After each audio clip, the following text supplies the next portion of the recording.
Well, hello everybody, and welcome to another episode of The Cloud Whisperers. I am David Broussard. And I am Brian Cheatham. Ooh, and you're rocking that Cowboys hat too. That's a brave thing to do after the way they Yeah, exited the playoffs. But it looks good. Either that or you're just really cold. I don't know which one it is. I think my mom's going to tweet something about Dak Prescott. Huh.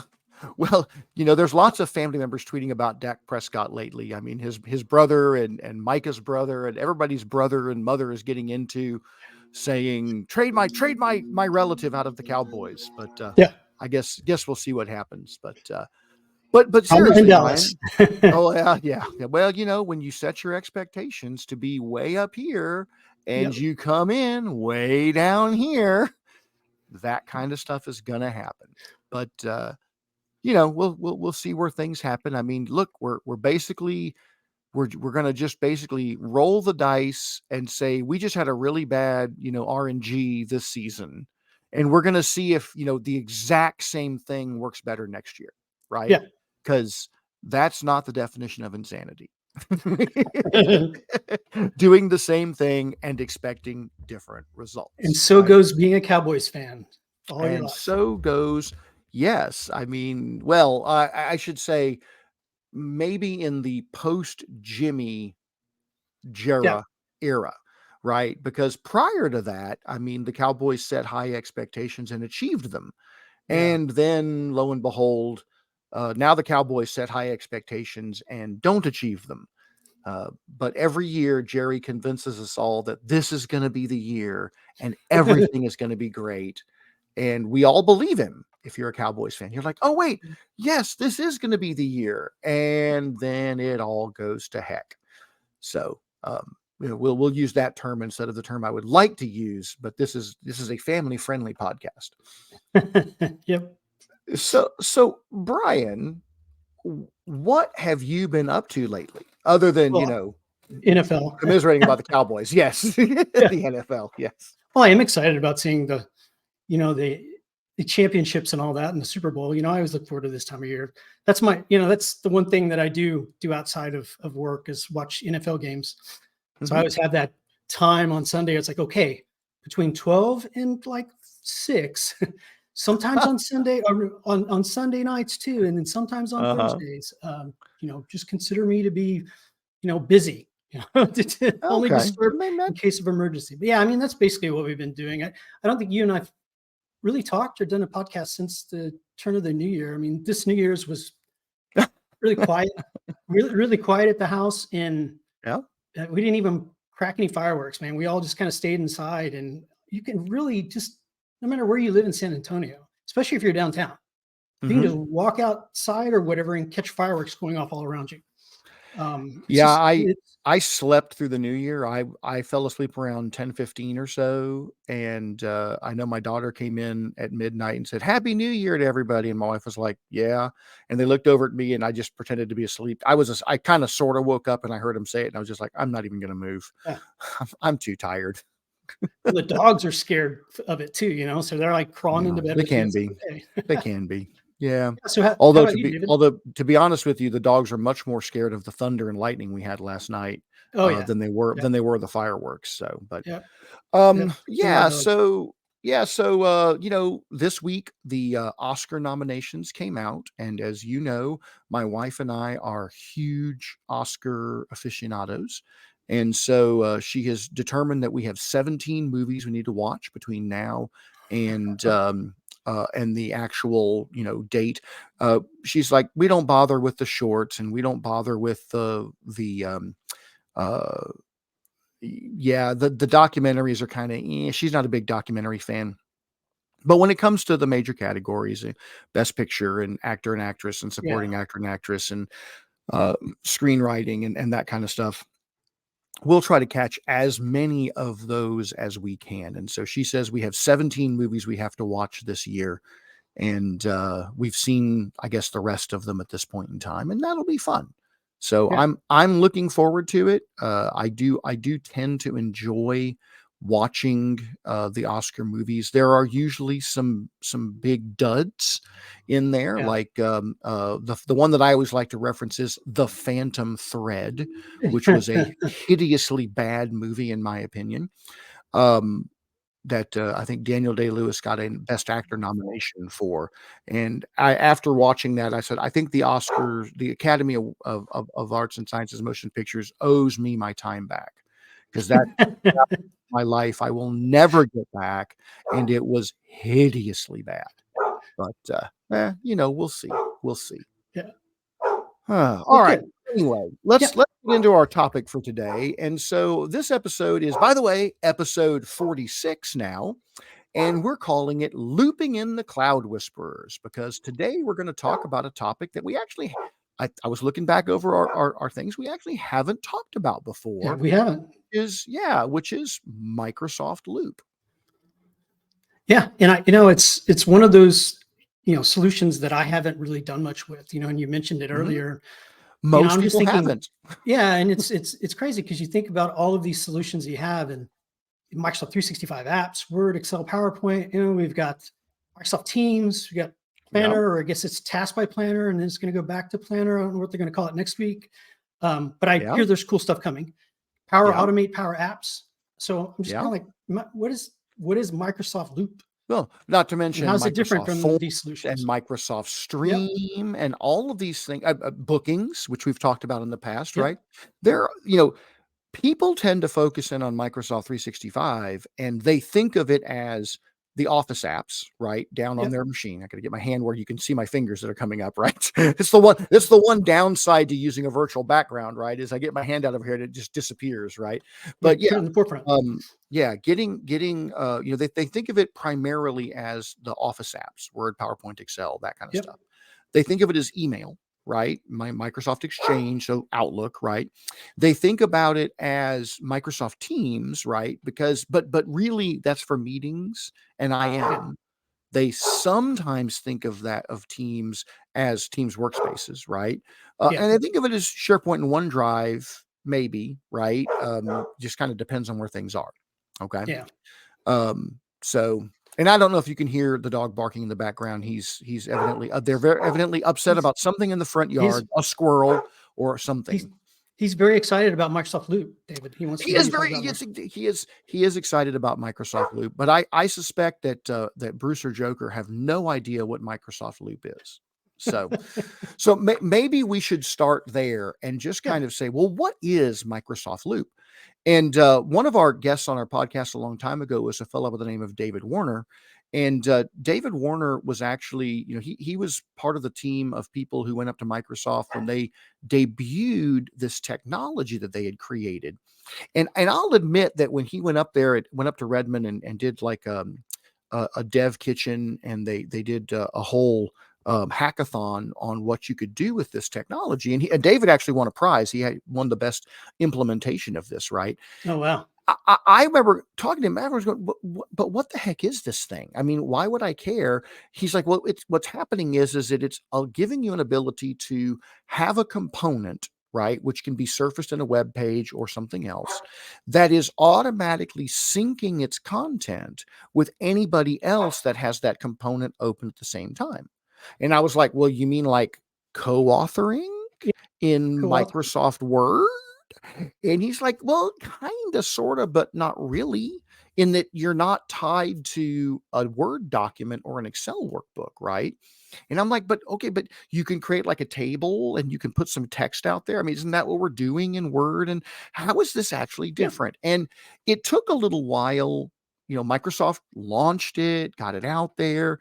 It took until Microsoft actually started adding in some pre-built components before this thing actually people started to realize just how useful this can be.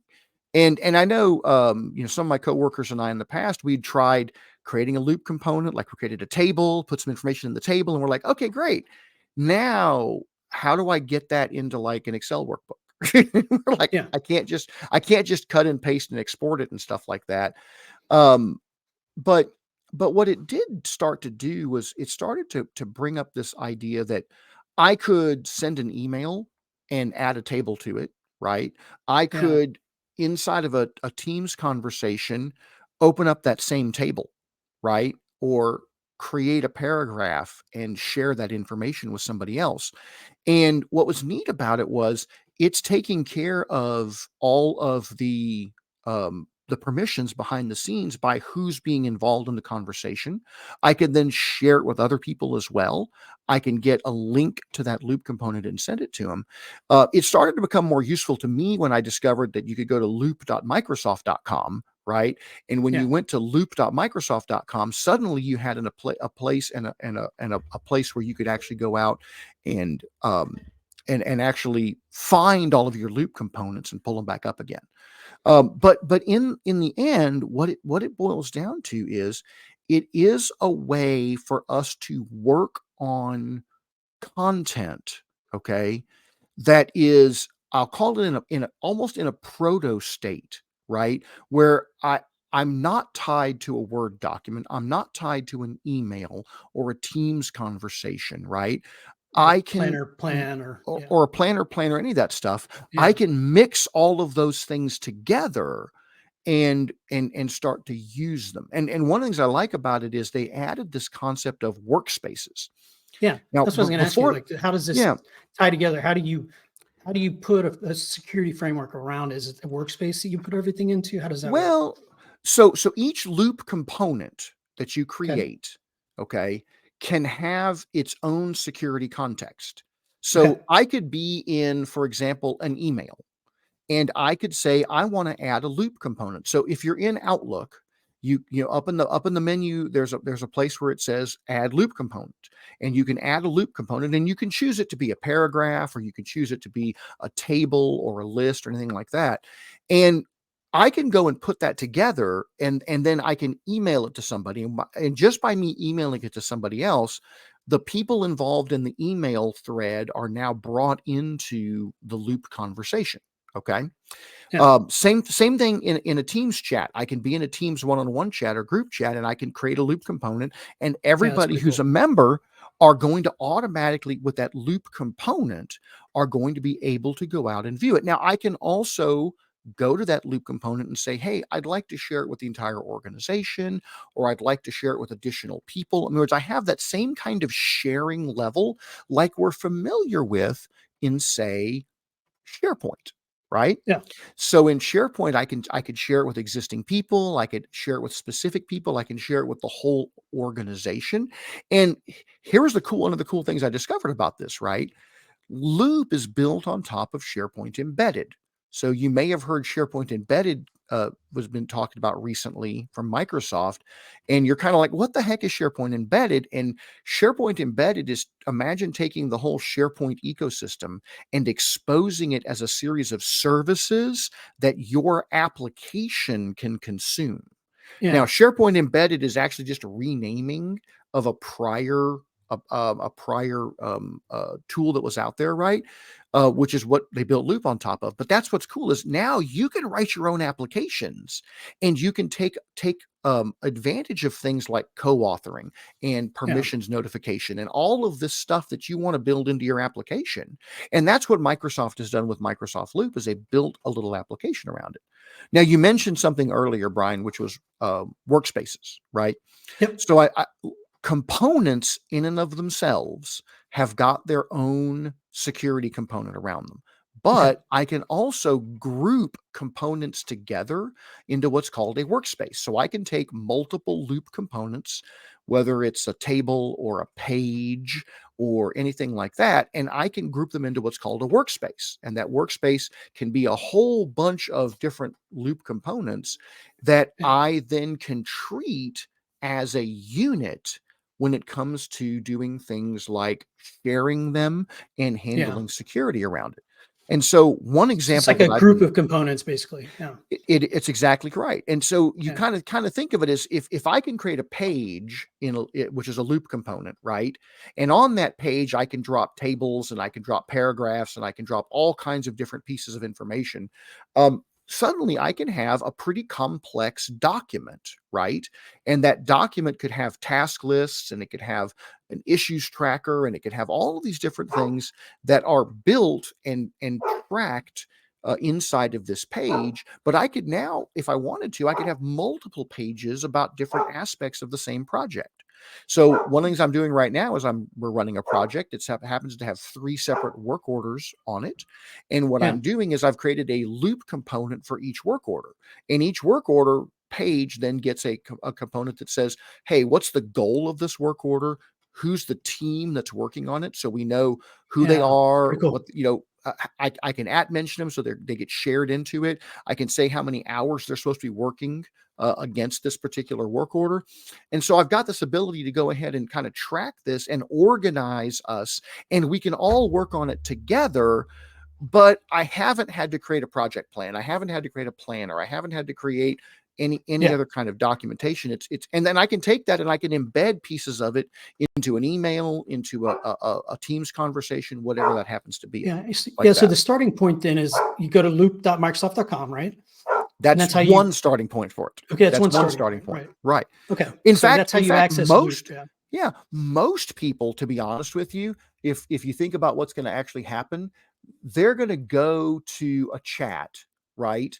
And inside that chat, down at the bottom of the chat, here's one limitation of Loop. It currently only works with internal people. Okay. So you can't use it in your Yes. teams Yeah. to collaborate with people outside of your Yeah. organization. That's supposed to change at some point in the future. I got no idea when that's going to happen. But if you were to go into a Teams chat, right? Um, Down in the bottom where you type a message, there is an icon. It's usually the 4th icon from the beginning in a Teams chat or in a channel message that Yeah. has the little loop icon, which looks like a loop. It goes up and spins around like this, right? And when you do that, it's going to say, hey, do you want to add a loop component That's cool. to this particular chat? And I can add, for example, a voting table where I can put a series of options and let people vote on which ones they want, or a Q&A, or a progress tracker, or a numbered list, or any one of these different things that we could actually use inside of that particular message. Another place that people will often get to it is that Microsoft used to be Microsoft had a little wiki that they used for Yeah. note taking inside of meetings, right? And so in a meeting, you would click on the notes and it would open up in the sidebar this little, it was almost like OneNote, but it didn't HTML have all the editor. functionality. It was just kind of, Yeah. why not just let me use OneNote for this, right? Well, now what they're doing is they're using that they've made it into a loop component. So when Okay. you are in a meeting and you click on notes, which everybody stopped doing because it was so crappy, right? Yeah. But if you click on that now, it's going to have a place for an agenda. It's going to have a place for action items. It's going to have a place to actually take notes. And those are That's actually pretty loop cool. components at that point in time. Yeah. Now, and now, so you could do it in Outlook, you could do it in Teams. There's lots of different places you could create loop components, but you're all right. Loop.microsoft.com. If you simply go there and log in with your Office credentials, right, then what's going to happen is you're going to see all of the loop components that you have become a part of, that you've created, that have been shared with you, things like that. And that's how you can get back to them easily, right? Yeah. And that is also, by the way, where you can create workspaces, and then that you can take workspaces where you can, and then when inside of a workspace, I can take existing loop components and suck them into a workspace. Okay. Or I can create new loop components inside of a workspace and then kind of manage that whole concept of, hey, here's a bunch of loop stuff that we're working on. Yeah. Right. Very cool. Yeah. So is it like Teams and then it comes with 365? What do we have to do to get Yeah. licensed for Loop? Yeah, so everybody it's even better than Teams, right? It's actually anybody who has an Entra ID account, right? Okay. So an Azure Active Directory account, right, is actually able to use Microsoft Loop components and to Interesting. create Microsoft Loop components. Okay. So really, if you're in Microsoft 365, you're able to create loop components. Now, workspaces are a little bit different. If you want to group those things together, if you want to be able to create workspaces and manage workspaces, then you're going to have either a Microsoft 365 E3 or E5 license, not an Office 365 license, a Microsoft 365 license, Yeah. or a business standard or business premium license. Yeah. And if you For have SMB. any of those licenses, right, for SMB or for enterprise, right, then you'll be able to create Loop workspaces. Now, that doesn't mean, by the way, that you can't go and create components. Anybody can create components. Anybody can use components. But if you're going to create workspaces and put components into a workspace, right, then you're going to be able to, then you're going to have one of those licenses. And then as administrators, we can actually set up organizational policies, okay, that that decide whether or not people can use Loop components and Loop workspaces inside of our tenant. So if you really want your people to be less productive, then you can go out and turn this stuff off. Now, obviously, yes, I can understand reasons why people would turn that stuff off that that aren't that okay.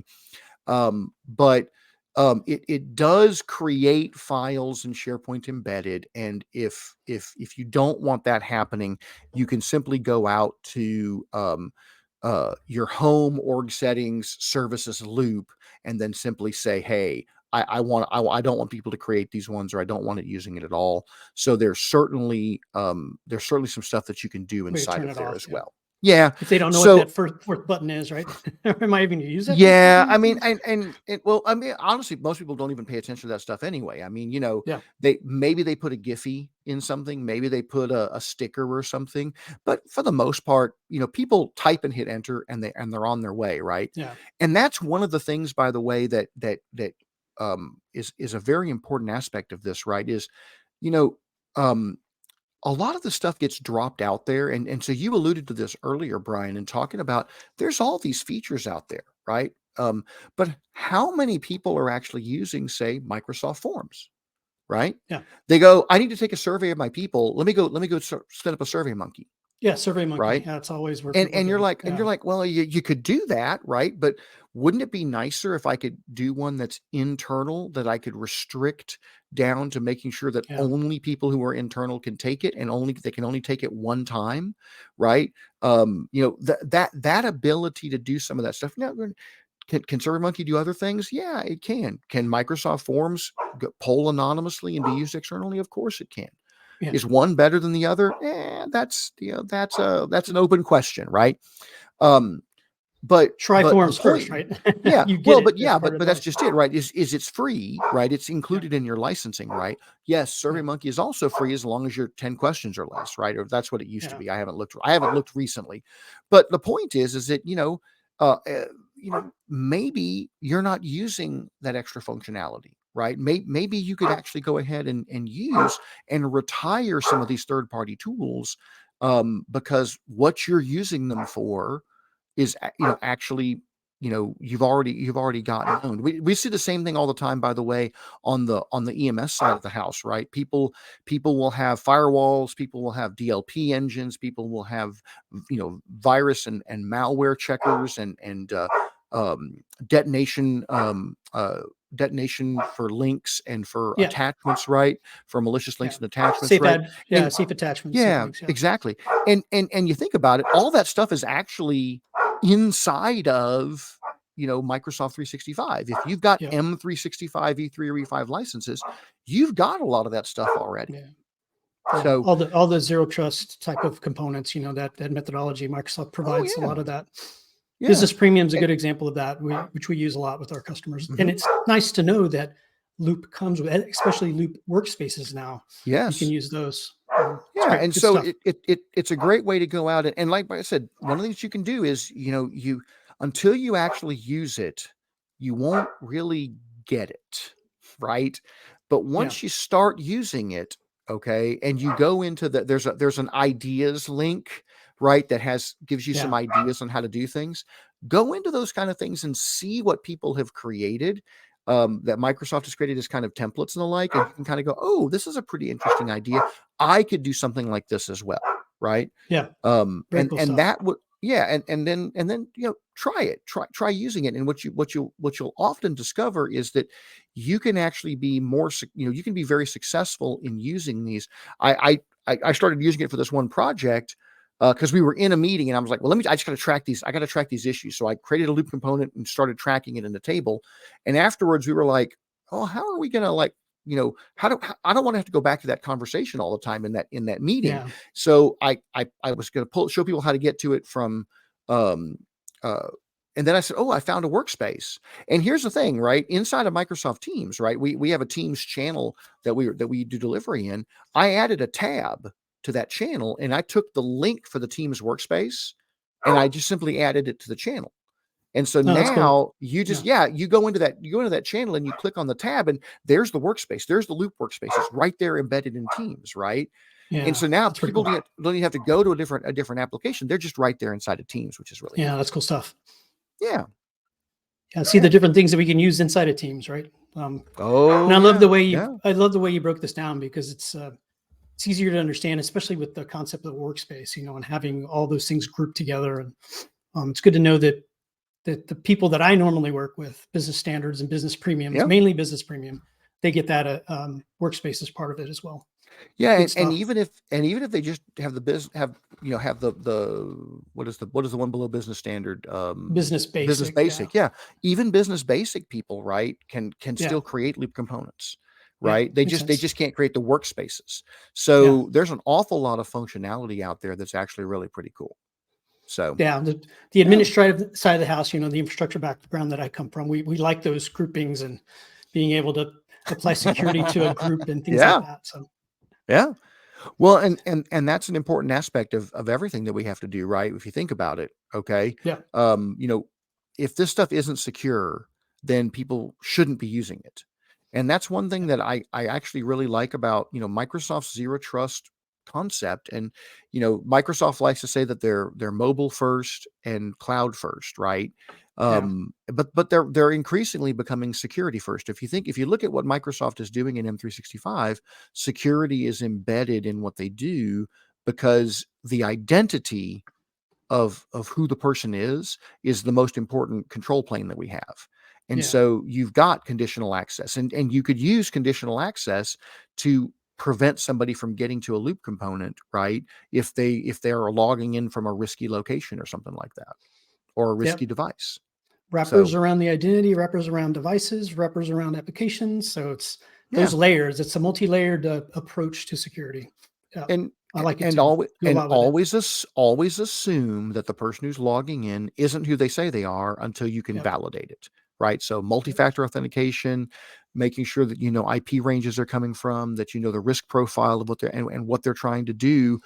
So using conditional access, which but does require Entra IDP1, right? I mean, you don't just Yeah. get conditional access for nothing, right? But that Microsoft Premium, right, license gives you Entra P1, right? Yeah.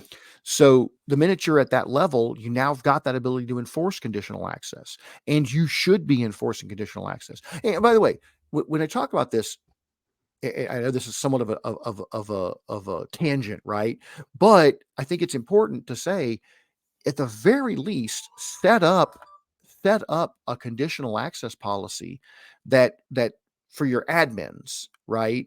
That Yeah. require if I'm logging into an admin account like a GA account, right, that it forces me to MFA.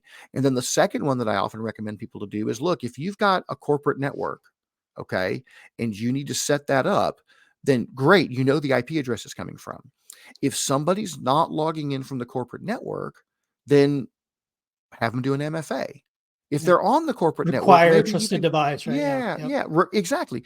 If they're Yeah. on a trusted device and they're on the corporate network, I don't need you to do an MFA. But you're logging in from home. Okay, great. Maybe that's not you. So let me do an MFA. Because we Yeah. don't want to overload people with MFAs, right? Because then suddenly people just go, oh, just approve, just approve, just approve. And somebody can Yeah. get around that, right? So and maybe we should have a session sometime that's talking about Microsoft's new where you type in the number, right? Instead of just Yeah, picking a number number matching. Yeah, or just, yeah, the number matching yeah. and why Microsoft went there and They stuff call like it that. phishing resistant MFA is what they call it. Ah, I I can't even like say that. it. I like Phishing that. resistance. Phishing Resistant. resistance. Well, Oh, phishing Brian, resistant.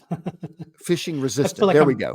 I'm I don't know. rapping right now. I'm just gonna rap. Phishing resistance sounds pretty good too, right? It is Yeah. increasing your phishing resistance quotient by being phishing resistant.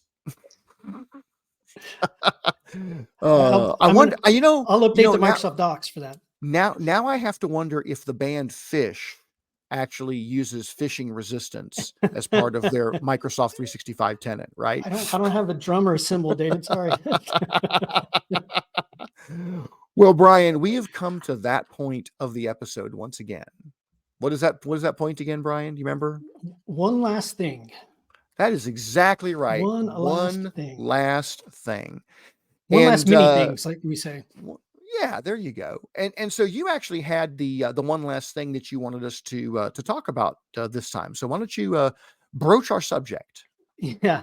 So my wife and I watched The Crown, Mm-hmm. and it was kind of, I actually finished it. We actually got all the way through it, and um, it was very interesting. I loved the series, by the way. I mean, absolutely phenomenal. Mm-hmm. Sometimes it got slow towards the middle or whatever, but really, really very well done from start to Okay. finish. Yeah. I think Yeah. overall. Now, So do you mean the middle of a season, or do you mean like middle, yeah. season? So Okay. Yeah. series. So you Yeah. got what? And it's like it was 6 seasons, I believe. So like when you get into the middle, like 3 and 4, like there was a part where they kind of went off before they got to the Princess Diana stuff and all that, where it just, Yeah. that, and I'm actually kind of ashamed about how much I didn't know about Commonwealth and those sort of things. uh, it's kind of embarrassing Well, as an American to come say on. that. But, We're dirty colonials over here, right? It's not. It's not our head of state that we're talking about. yeah, it's just interesting to me when you recognize talent, and Hmm. what I thought was really unique about this, this series in particular is, they had 3 different actresses playing, Queen Elizabeth. The Hmm. Queen Elizabeth in the 40s when it first started off, around the 70s, she's Yeah, kind of middle aged. Claire Foy. Yeah, and then actually, I know it was the girl from Harry Potter that played the last one, I believe. Yeah, Um, Imelda Staunton. yeah, yeah. See, She you know was all the names. really, really good.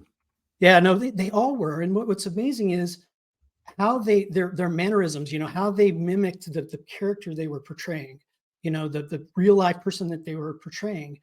And you got to a point to where you would watch, the first the first girl that did her name was it was what was the girl's name? It was Elizabeth. I forget. The first one. It was Claire Foy. It there you was go. Claire There you go. Foy, and then it was Olivia Colman, and then it was Imelda Staunton. Yeah, so you get used to the first person portraying that the Queen Elizabeth, the real Hmm. life character, and then they get into the middle age stuff or whatever, and now you've Yeah. got a different actress, that looks a little bit older and all that, and the mannerisms are exactly the same. I mean, by Oh yeah, two episodes into that person start taking over that role, right? It's like Mhm. you get used to seeing that person there. It's like I forget about what the Claire Foy looked like, because it's just Mhm. so amazing and how talented these people are to mimic the mannerisms, their facial expressions, their speech patterns. It's just absolutely amazing. I just want to recognize the talent there or whatever, and that's kind of what I just wanted to talk about today. Well, And and we then really liked Matt Smith as Prince Philip in the first couple of seasons. yeah, He was just very, very good as Prince Philip, and then the fellow they had in the last season. Oh, I can't remember his name now off the top of my head. Shoot. Um, Hang on, I'll look it up here. Sorry. yeah, I I hadn't see. really See, seen a lot. I have to look this kind of stuff up. Yeah, yeah, Jonathan Price, there you Jonathan go. Price, who was really really good in Evita a long time Yeah. ago. He plays the elder Prince Philip in the last couple of seasons. Yeah. And He was actually, actually in the movie The Rock Star or whatever with Mark yep, Wahlberg. So that's the he stuff that was I know. in. Oh God. Well, so Dominic West played. uh, Prince Charles in the last couple of seasons as well. And I kept looking at this guy going, this guy's really familiar. Where have I seen him before? And Yeah. it's funny, I hadn't actually seen him in anything, okay, which I think is hilarious. But he was actually in The Wire. And he was like one of the lead actors in the movie in the television show The I didn't know Wire. that. Yeah, I didn't know Yeah, that. and it's so funny because you watch him and he sounds so much like Charles. He's Yeah. got that kind of almost stuttering way of talking kind of thing, and very introverted. And then you see him in The Wire and he just sounds like, because he's just a guy from Baltimore, right? Yeah. And you're just like, wow, I mean, that's so you were talking earlier about how they get the mannerisms right. It's the accents, because I did a lot of acting when I was a kid, but I just can't do accents, right? Yeah. You can't And do any and accents. so Yeah. I'm just not good at it. I can pick them up after a period of time if I listen, if I'm around somebody for a period of time, I'll start picking up their mannerisms and the way they speak. But I can't just pick up and do an accent. I will tell you, by the way, that my favorite character in the last couple of seasons was Elizabeth Debicki as Princess Diana. Oh, I it's thought just I thought she just unbelievable. nailed, and of course, Elizabeth Debicki's like 6 feet tall or six Yeah, foot she's two or like something like that. taller than everybody. Yeah. And well, and Diana was pretty tall. She was Yeah. like She 5'10" or was. something like that, 5'11". And but yeah, but I thought she just really had the mannerisms and everything down. Like you were talking about the women who played Queen Elizabeth. I mean, every actor and actress that went into this show just really took it seriously, Yeah, they really right? did. And they really did a fantastic job Yeah. of making this work. Yeah, So, even going back and like watching, well, I guess it's King Charles now, right? But Prince Charles, back when he was giving a speech, when Diana was still around, mhm, uh, it's like, oh my gosh, it's exact. I mean, they mhm, nailed it. They nailed the speech pattern. The just that little bit of a stutter that he has or whatever. yeah. But just amazing, very very talented. Just recognizing talent as one last thing. Let's just say it that way.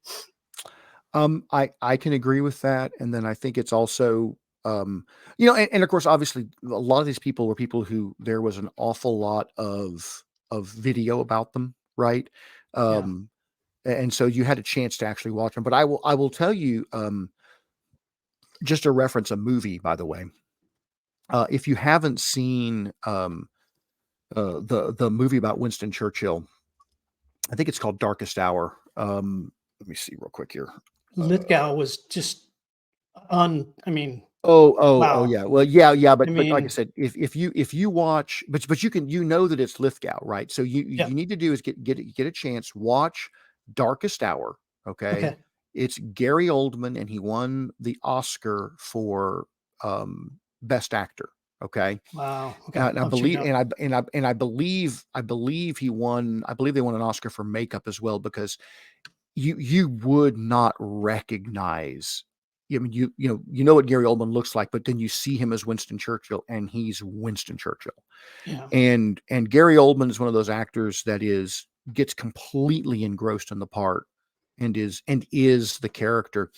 And I remember him talking. It was interviewed one time, and he said he was all done up in the because it took like 6 hours to get the prosthetics on, right, and everything, and all the makeup.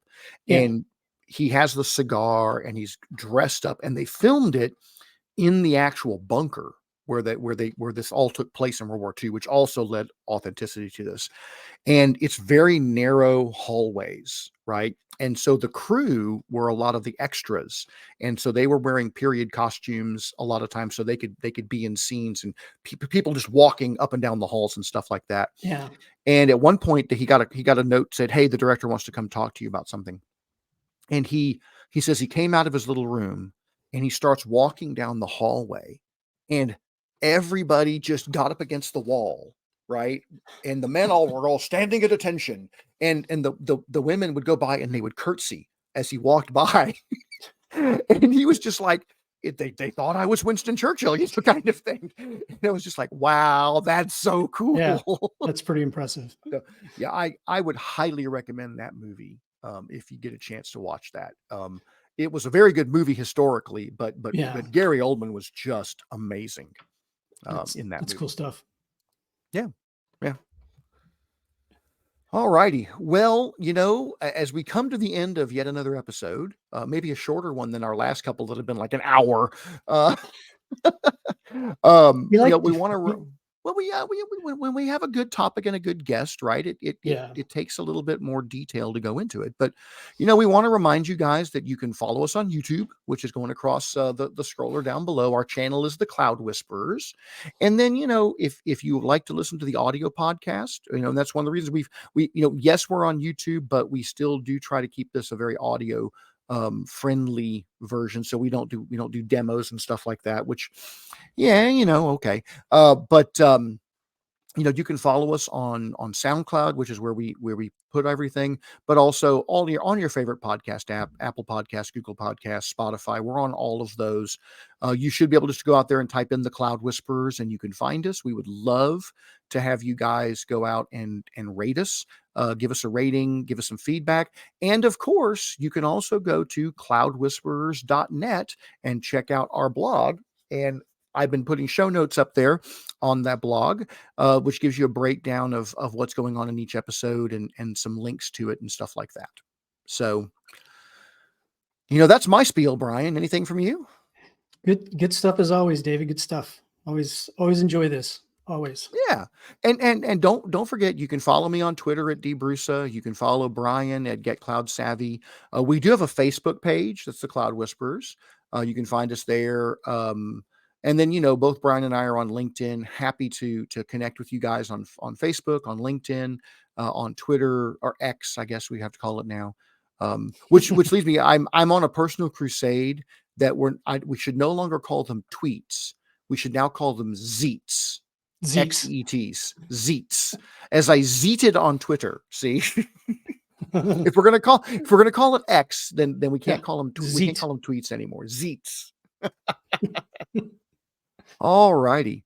Well, Brian, until next time, I will say have a good one. And, like I said, feel free to reach out to us. We'd love to hear from you, some feedback on what you'd like to hear as well. And hopefully this has been useful to you. Thanks a lot, David. Thanks, everyone. Take care.